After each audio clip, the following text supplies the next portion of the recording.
લાખણી તાલુકાના આગથડા ઢોકળિયાવાસ મહાકાળી માતાજીના મંદિરે રમેલ યોજાઈ। આ ચૈત્ર મહિને ઠેર ઠેર ડાકલાને ઢોલ ડબૂકવાની શરૂઆત થઈ છે, ત્યારે દેવી દેવતાઓનો મહિનો છે અને ચૈત્ર સુદ પૂનમ સુધી નવરાત્રિ મહોત્સવ દેવી દેવતાઓના મંદિરોમાં ઉજવાય છે। ત્યારે લાખણી તાલુકાના આગથડા ઢોકળિયાવાસ ઠાકોર પરિવારના આંગણે મહાકાળી માતાજીના મંદિરે જાત રમેલ યોજાઈ હતી। નરસિંહજી ઠાકોરની માનેલ માનતા પૂર્ણ કરાઈ હતી। દેડા ગામથી રમેશ ભુવાજી, વિનુ ભુવાજી, આજુબાજુ ગામના ભુવાજી અને આનંદભાઈ માણકી, રાજકીય આગેવાનો, જિલ્લા ડેલિગેટ સૌજીભાઈ ઠાકોર, પૂર્વ પ્રમુખ લક્ષ્મણભાઈ પટેલ, પ્રકાશજી ઠાકોર ડેરા, પારજી ઠાકોર, ગણપતજી ઠાકોર, ભગવાનજી ગોહિલ, કલાકારો નિકિતા ઠાકોર, સંજય રાયકા ઉપસ્થિત રહી સૌને મહાકાળી માતાના દર્શન કરાવ્યા અને આશીર્વાદ આપવામાં આવ્યા હતા।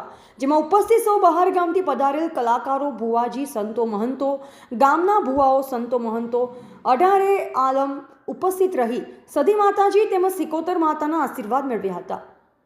રાઠોડના આંગણે બેઠેલા મહાકાળી માતાના મંદિરે રૂડા માંડવામાં સૌ દેવી દેવતાએ આશીર્વાદ આપ્યા હતા। જેમાં નરસિંહજી ઠાકોરના પરિવાર દ્વારા માનેલ માનતા આજરોજ માતાજીની જાતર રમેલ આપી પૂર્ણ કરવામાં આવી। અહેવાલ ભગવાનજી ઠાકોર, લાખણી।